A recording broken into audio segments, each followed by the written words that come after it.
Dear our viewers, welcome to our program Freely and Critically. Today our guest, Associate Professor from Czech Republic, Brno University.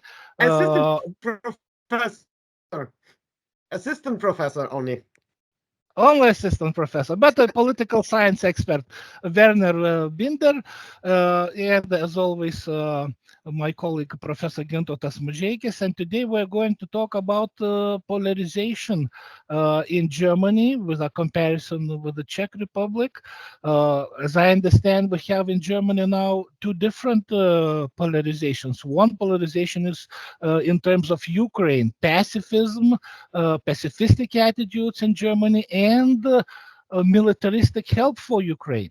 One polarization in society, and as I see among politicians, and another kind of perspective for German polarization seems to be radical right with very strong anti-migrant attitudes, and another part of society with liberal openness for migrants. So, dear Werner, how do you see this polarization? Yeah, thanks for the question. So I'm very much interested and also worried, also as a German citizen, about political polarization. While which is also one of the reasons why I became involved in an EU cost project on political polarization, where I work with people from different European countries on political polarization. How can we conceptualize it, but also empirically how it's developing in different countries on the ground, and also what are the possible ways to kind of address it. And polarization is not just something that is happening in society, it's also something that is a lot talked about in the media in Germany, quite a bit. And also kind of, diagnosis of our times as, more polarized than ever. And often the kind of comparison, implicit comparison of the United States, that, we are on the road to kind of becoming like the United States, which are kind of perceived as a polarized society. But if one looks really, I think, at most recent empirical research on polarization, you actually get a little bit of a different picture. That it might actually, that polarization on many topics is not as big as it seems, but that it's also partially a phenomenon that is created by media discourses, and also by political actors and symbolic entrepreneurs that kind of use it to bolster their agenda. So to give an example, I think that in Germany, the vast majority of people criticize and reject the Russian invasion of Ukraine, the full-scale war. But at the same time, so there is, I think, not really a polarization with regard to this. There are kind of pockets of alternative ways of seeing the war. Maybe the partially the older generation of Russian German migrants that came to Germany. The younger ones are often in a kind of intergenerational conflict with their parents that are much more stronger following the Russian official media. And there is also, I think, an East-West divide in the perception of Russia, which is quite important. But I think there is a kind of consensus that what Russia is doing is not okay by any kind of standards. But at the same time, there is an interpretation conflict about what should be Germany's role in it. And this is also where you get also these kind of alliances that you have, like West German leftist pacifists that don't want Germany to be involved too much in the war, as well as conservative people from the East that have a certain kind of Russophilia. And there is quite a strong debate in this regard in German society. and about how to continue. But what is not so much debated is the fact that what Russia did is a kind of violation and a humanitarian catastrophe, especially for the people in the Ukraine. My question is regarding polarization, first of all, because you mentioned that this important concept. And you know that ordinarily we consider that opposition are very good for democracy from the one side. That sometimes critical theory emphasizes that even contradictions are good because it's, support political movements, activism, visions, energy in any way. That's from the other side, you discuss and Thomas asked, it looks like some negative, concept of polarization. Can you explain where the good polarization or positive is finished and where started this one toxic? I mean, if I really could explain it, then I think we already would have solved a lot of the problem of this European cost project. This is exactly the question that we are kind of asking ourselves. So, and I think people are right to stress that there is this positive side to polarization, that people become kind of politically engaged and motivated to engage in political debates. And if you look, for example, to Russia as an example, I mean, at least on the kind of a large part of Putin's strategy has to kind of demobilize his citizens to not make them care much about politics. I mean, it changed with the war quite a bit, but it's of course disastrous for the democratic culture of a society if there's nothing really up for debate, if there are not kind of discursive conflicts in the society. So I think, as I see it at the moment, I think when it comes to specific kind of political issues, polarization is a good thing and something that we want in our democratic societies. It becomes a problem when people, when on specific issues, your opinion seems to kind of determine what kind of opinion you should also have on other matters. And when a certain kind of coalition is formed between your position on different kind of issues, with regard when there is a coalition formed. To give an example, that a lot of people who were kind of active and very critically opposed to mainstream COVID politics in Germany. And this was a topic that was popular among radical right-wing actors, as well as some people from the left, green, liberally minded sector of society, it has a certain kind of German history, this kind of ecological consciousness, which is often goes into the direction of criticizing science, criticizing the intervention of science in the life world, vaccinations, certain forms of medications and other things. And some of those people also have shifted now in the debate, or when the war, full-scale war against the Ukraine started, to this kind of critical position, criticizing the support for Ukraine, and so there seems to be kind of a kind of coalition formed, that there are a certain kind of anti-establishment discourse is kind of forming. And once a new topic kind of pops up, a lot of people will be kind of in this kind of anti-establishment mindset, and maybe just take the talking points and a critical or oppositional view on the kind of hegemonic talking points when the kind of next concept comes. So this I'm kind of worried about also democratically, because using maybe Laclau and Mouffe and their work on agonistic pluralism, and especially I think it's especially lucid in the book that Vaclav wrote on populism, that the kind of pure democratic logic would be to discuss each issue separately. And there is no problem if people are polarized with each issue. But once a kind of discursive front forms that ties a lot of things together, discourse against immigration, discourse about vaccinations, COVID, discourse about militarization or how to support the Ukraine, then it becomes dangerous. Then it kind of limits the discourse. Polarization.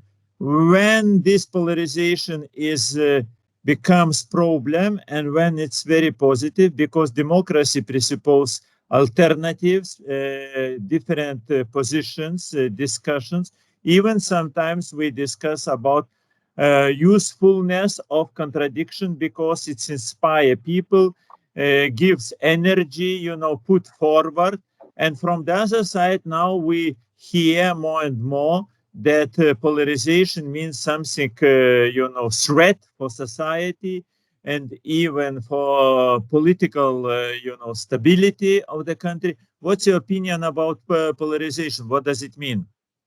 Yeah. I believe that it's really important to distinguish different levels of polarization. That, of course, you can have polarization on issues, on specific political issues, on migration, on Germany's stance in the war against Ukraine, on things like, for example, COVID vaccinations and COVID policies. And these kind of polarization and disagreements and public debates about specific issues, they are, I think, very healthy for a democracy. They are necessary for a democratic culture. At the same time, I think it becomes a problem once this kind of attitudes and opinions towards different issues are kind of connected with each other. That because you take this stance against migration, you should also support, for example, Putin in his war of aggression against the Ukraine, for example. And this is something that we see, for example, also in the United States happening, that your opinion on certain kind of key issues, things like abortion or immigration, also kind of incentivizes you to take on the opinions also on other matters of the party that you kind of support and follow. So this is, I think, something when it becomes really complicated, when you have in a society emerging kind of two opposing fronts that that have opposite attitude towards a variety of political issues. And then it becomes even more dangerous, I think, once these group of people start to develop into self-contained social groups, or if this kind of correlates with social structural characteristics of certain groups. So there is a kind of social foundation on this kind of polarization on the discursive level. And then, of course, I think the most extreme end on the polarization spectrum is a kind of, civil war, that people don't think of themselves, of their fellow citizens, as actually belonging to the same society, even if they have different opinions, but think of themselves as enemies, and the others as enemies of the true people.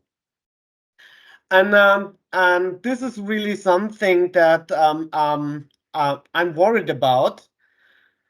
Though it seems that empirical research, at least in Europe, shows that despite the fact that certain issues are highly polarized, there is a kind of broad consensus in many topics. So, for example, on migration, there is a broad consensus in Germany about that we need controlled migration. There is also consensus even about helping people in need, fleeing from a war, and to support them. The differences and the conflicts start, what kind of criteria to apply. Who is a kind of good migrant and who is not? And what kind of extent of migration do we need? So there are very few people who oppose immigration totally, and very few people who want to abolish borders and want to abolish the nation. I mean, there are also radical leftists who advocate this position, but they are not really the majority in Germany. And the same, I think, applies also to the case of Russia's war of aggression in the Ukraine, that there are very few people in Germany that support Russia, but there are also probably very few people that would actually support direct military intervention of Germany in the Ukraine on behalf of the Ukrainian people. Yeah. Werner, just one more question about this polarization, because you touch unexpected for me this civil war question.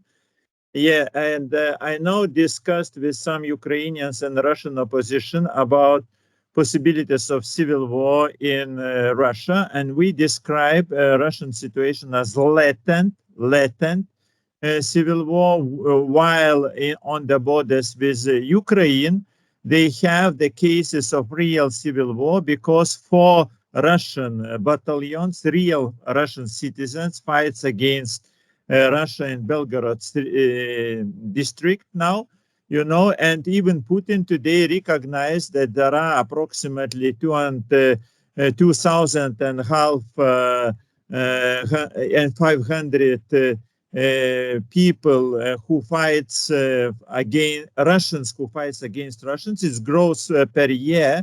It means more than 300%. It means that next year probably it will be approximately 10,000 of Russians who will fight. And then we see that this war transforms into a civil war. From the other side, Putin always supported so-called, hybrid war, where he would like to inspire some fifth column, to start some movements, and even with some elements of civil war, like in Donbass. He dreams about the same situation maybe in Latvia or Estonia to start such kind of activities, or maybe in Moldova. But why not about Germany? Why not this? What's your opinion? What can be cause for the growing of threat of civil war in EU, on the territory of European Union in general, or maybe even in some parts of Germany's Slovakia or Czech Republic or somewhere? What's your opinion about civil war? Because you started this one question. Yeah. Maybe I shouldn't have started. No, I think one kind of obvious example in the Western world is the attack on the Capitol after the last elections in the United States. And I think there you could see a glimpse of civil war. Once there is a kind of rejection of official institutions, election outcomes, and the use of violence against the political opponent and also against the institutions. And this, I think, is it's kind of an inherent possibility of the political, that modern liberal democracies function by domesticating the kind of conflict potential, that it's an agonism, not an antagonism, as Chantal Mouffe would say. But there is always the possibility that it kind of shifts into a kind of antagonism, which in its most extreme form, speaking with Carl Schmitt, it's then about the enemy whose existence has to be kind of completely negated, who has to be kind of killed. And this is the kind of enemy in the political sense. I don't see it neither in Germany or the Czech Republic and the rest of Europe, I would say, this kind of strong polarization. I don't see a lot of armed resistance against governments. I mean, one example, of course, could be from Germany, this Reichsbürger associations, which recently, a couple of months ago, the police put some people into custody that were conspiring against the German government. And these are people who don't believe actually in the legal basis of the Federal Republic of Germany. They believe that this is why they are called Reichsbürger. They still believe they live in the German Reich and are not bound by the institutions of the society. And they were actually planning for a coup. And they even already kind of divided the ministries among each other and who should have what position.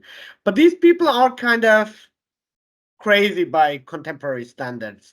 There is not a possibility to kind of make a coup in Germany at the moment that will enjoy popular legitimacy. I'm not so sure about the US. If people doing a coup would get the military on the side, and if they were able to kind of overturn certain election results, some people would, maybe a broad majority of people would support them because they are from their side, and they are doing the right thing, although it's they're kind of attacking the institutions. So I don't see the potential in Europe for this kind of civil war, which I think is based on the rejection of institutions that regulate democratic life, and second, on the willingness to kill your political enemy. And of course, in Russia, it's a different story because the legitimacy of the system, I mean, the elections, it's just fraud and a spectacle. Even a lot of Russians do not believe in them per se. And I'm not that surprised that Russians are taking up also the fight against Putin. So, Tomas, we don't hear you. If we are to compare Germany's types of polarization with the situation in the Czech Republic or Slovakia, since you live in the Czech Republic and you teach here, what is your opinion about the differences and similarities? The Czech Republic is much smaller, and the Czech Republic has this experience of being occupied by the Soviet Union. What semi-occupation, Warsaw Pact, not the same occupation as the Baltic states used to be, but the Czech Republic has the spirit of Vaclav Havel, the spirit, the legacy of being a dissident. How does it somehow play today in the context of the war in Ukraine for the support of Ukraine? What do you see here happening? I mean, it's a huge difference. And I think questions of collective memory or cultural memory really play an important role to account for differences in how, for example, in Germany, people responded to the situation, but also how the difference between East and West Germany, and then also the difference between Germany and the Czech Republic. And I was, in the first days of the full-scale invasion of the Ukraine, I was approached constantly by people that knew me, who begged me that I should, in Germany, raise awareness for the Ukrainian cause, or for cause. So that in the Czech Republic, very immediately there was a broad consensus and a condemnation of Russia, and it even not only extended to people that followed are in the spirit of Václav Havel and in the dissident spirit, but even Miloš Zeman, who arguably won the first presidential election, I think in 2013, I think even with financial support from Russia. And he's been a very Russian-friendly president for the most time of his tenure. And even he became uneasy when Russia started to make alternative history, portraying 1968 as a cracking down on the liberalization efforts in Czechoslovakia. And he even became uneasy and asked the Russian state television that they're actually not telling the truth there, that it's not the CIA that kind of did this plots, that it was a legitimate movement that was cracked down by force and power. And after the full-scale invasion, Miloš Zeman, who has been a long friend of Russia, unequivocally kind of condemned Putin's attack on the Ukraine and expressed his support for the Ukrainian people. So there is, I think, a huge consensus and much more drive from the very beginning to support Ukrainians, openness also towards Ukrainian refugees. Everywhere you saw and still see Ukrainian flags. At my faculty, we still have the Ukrainian flag flying since the invasion began. It's still there. But at the same time, of course, there's also conflict and dissonance. And it's now getting, in the last months, also stronger concerns about with the inflation and worsening economic conditions, how much should we support Ukraine? How much should we support Ukrainian refugees? So, and this is where the kind of dividing line is, and where also the kind of populists, they cannot win on the ticket of supporting Putin, but they can make an argument about it's not in our national interest to be kind of to overstretch ourselves in our support of Ukraine. It's not in our interest to generously support Ukrainian refugees, which the Czech Republic does not. I mean, they have a lot of refugees, but they are not supporting them very generously.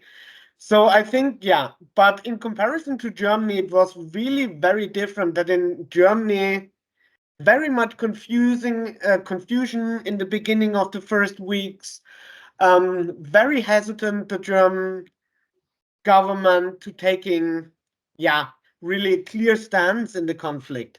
And when finally the Germans did, in the Czech pub, I was suddenly greeted by a friend, and he hugged me.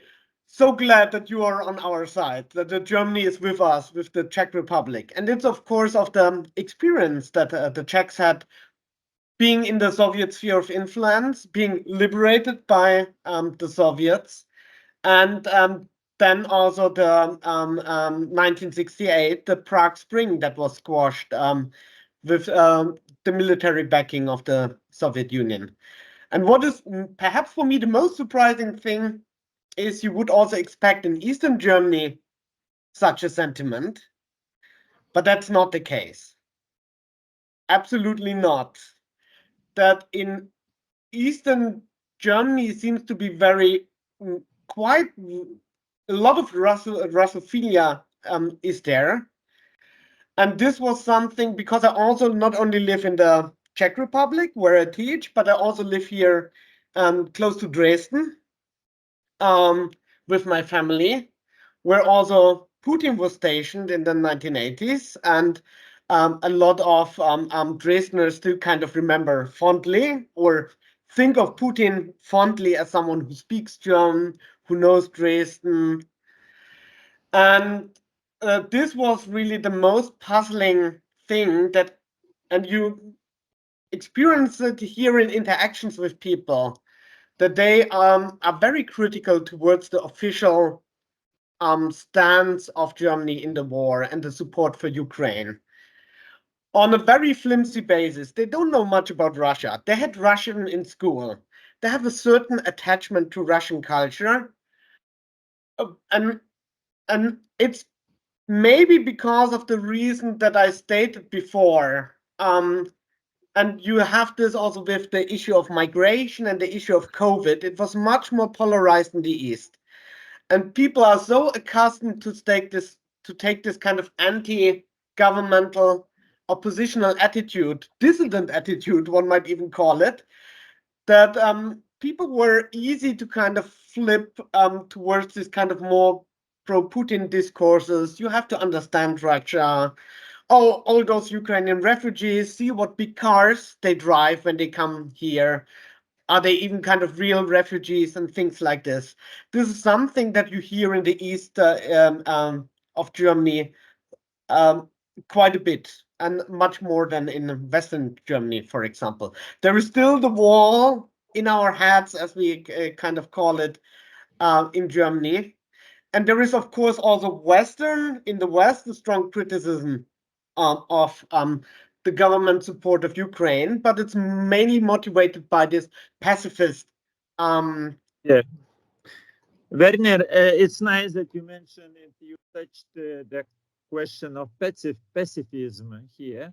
And before you mentioned about Carl Schmitt and others, and Chantal Mouffe and Laclau, but first of all, important Carl Schmitt, because his separation between friends and enemies, it's very clear, antagonistic, issue of politics, and as well for us, it's pro-Putinist, anti-Putinist, or those who fight for Ukraine and against Putin, and who fight against Ukraine, pro-Putin, that's quite clear.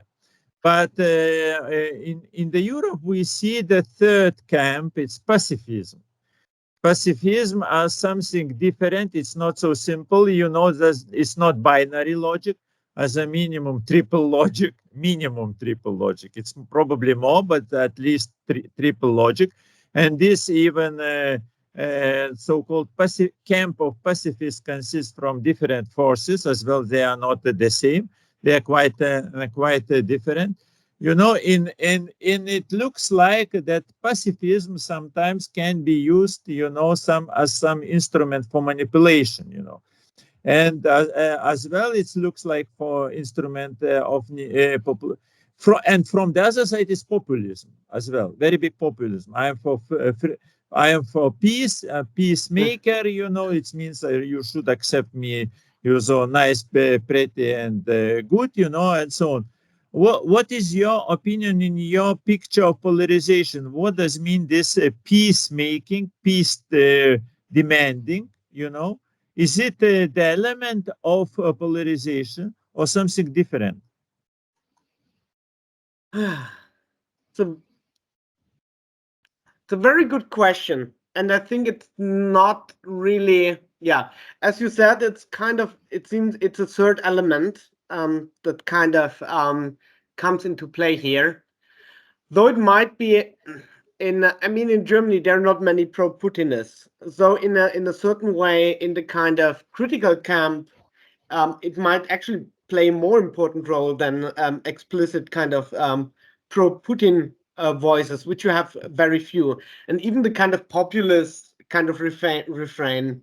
And it's like with the Czech Republic, that they would rather use "it's not in our national interest" to kind of get deeper into the conflict, and it's in our national interest to kind of create peace, and even if this peace is to the disadvantage of Ukraine. So and I think and it's very interesting that I think it's very strong also on the left, and especially in West Germany, this discourse, and also this fear of nuclear war that was very important for the kind of ecological movement, fighting against nuclear plants, but also always kind of this threat of nuclear war and this kind of pacifist ideology. And it plays really a huge importance here. But maybe it's also something that is not really kind of deep held political conviction. I think many people who kind of advocate in the name of peace for a very quick resolution of the conflict, they just want to be left alone. They don't want to be threatened. It's a very kind of, I think, narrow-minded thinking that they just want to live in peace.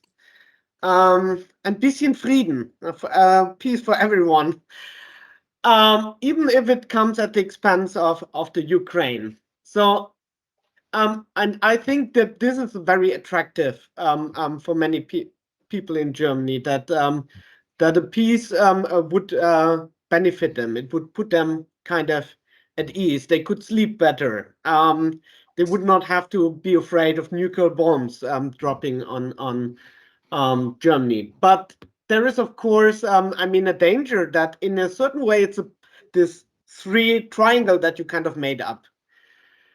Pacifism is, to some extent, it's not a tenable position. You can only afford to be pacifist if you're defended by someone. This is what Max Weber writes about the pacifist sects, where he, in his Politics as Vocation, he talks about it, that pacifism in the US was only possible because you had, in specific sects, because it was the state that protected them, that allowed them actually to be pacifist. Otherwise, pacifism, radical pacifism, is not, it's Gesinnungsethik. It's not Verantwortungsethik. It's not ethics of responsibility, but it's a value ethic that is not really tenable. And of course, the kind of important reference here in the discourse is appeasement politics. That this kind of the pacifist attempt to kind of pacify Adolf Hitler, which other people use in the discourse to discredit the position. And I think it's also important from the Czech perspective, because when in Germany debates came up, then Biden should kind of meet with Trump and not with Trump, with Putin, and make peace discussions over the head of the Ukraine. But the problem is, for example, with the Czech experience and the Munich Agreement in 1938, that divided the country without actually having the Czechoslovaks a say in the whole procedure. And it didn't prevent the war that it was supposed to prevent. It just, and in Germany, there lacks this kind of this sensitivity for these issues. That and in the Czech Republic or in Poland, the Hitler-Stalin Pact or Ribbentrop-Molotov Pact is a similar issue, that we cannot just decide superpowers let them create peace, let them carve up the map, and let's create a peaceful situation for all of us. But this is what I think many Germans hope would be the kind of ideal outcome. Trump gets elected and he gets to the table with Putin, and then they carve up the map and create peace. And many Germans, I think, would be happy with such an outcome. Here in the Baltic states, we are very concerned that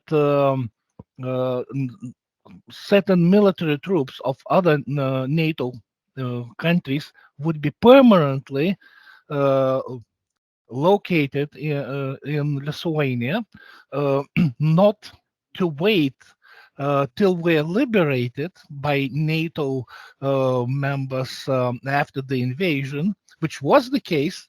It seems that the plan was to liberate Poland, to liberate Estonia, Latvia, Lithuania within 180 days. And as Estonian Prime Minister Kaja Kallas said, nothing would be left in 180 days. So now the plan is to defend immediately. And in Latvia, it's Canadian troops that are permanently residing there. And in Lithuania, it's German troops. So Russian propagandists use it as something reminiscent to the Second World War. Look, German tanks with this symbols of crosses. They are again in the Baltic states. or Leopard tanks again in Ukraine. So they try to convert all this help that Germany shows, this solidarity, as a return of German fascism. But I do hope that German society doesn't fall for it, and that German military troops in Lithuania are in a healthy way perceived by German media. What impression do you get? I think there is a broad public support for German troops stationed at other NATO members, and especially in the Baltic states. I think this is it's I don't know about the impact on certain sectors of Russian propaganda. I don't know if Russia today, if you probably can still receive it in Germany. I will propose not overestimate this influence, because it was maybe few time ago, and now, for example, today they more write about Napoleon, and because start to remember French, and because they start, to discuss that Macron looks like Napoleon, we will fight him. He forgot everything. It looks like, it's not. I would say probably it's not very serious. But in any way, they use this argument against Germany because of Second World War. And the threat and they would like to create the threat against Germany, and how Germany reacts on this threat, which comes from Kremlin. And I think I also can't. I only can hope that also not too many Russians really fall for this kind of obvious and very simplistic rewriting of history, and using these codes that really don't really fit the current situation. I think what is more important in Germany general is this is also the history of the Second World War, and this you also had in the German left. It was very strong that we as Germany, because of the Second World War, we are not in the position to kind of military oppose Russia, who was kind of constructed as Germany's victim in the Second World War. And I think this was also at the beginning, in the first months of the full-scale invasion, an argument that was very much used. And and especially on the left. And it's interesting that the Green Party didn't really fall for it that much. It became a staunch supporter of the Ukraine very quickly. But maybe this has also to do with the influence that this is only my personal speculation of Timothy Snyder, who gave a talk 10 years ago to Green Party members, basically telling them that the German or the people who most suffered were Ukrainians. We in Germany perceived them as Russians that kind of died and fought in the war, that were the victims of German occupation and military violence. But for most Germans, it was kind of equated with the Russians that have kind of suffered. And I think that this is important to kind of make this, to draw the line. And this is one of the arguments that is kind of used, that, of course, Germany has guilt from the Second World War, but it's not just towards the Russians, but we also have a responsibility to the Ukrainian people. And in a certain way, this is how also the same trope that we are arguing, that we are using, that Putin behaves like Hitler. Not only Putin claims that Germany is behaving in a kind of fascist way, that Ukraine is run by fascist nationalists, but also we use this kind of narratives and use history to kind of frame contemporary events. And I think that in Germany, there has been really this shift, and to kind of re-specify the war guilt of Germany, that we not just own responsibility to to the Russian people, but also to other people that suffered in Central Eastern Europe under German occupation. Thank you very much for all your insights and sharing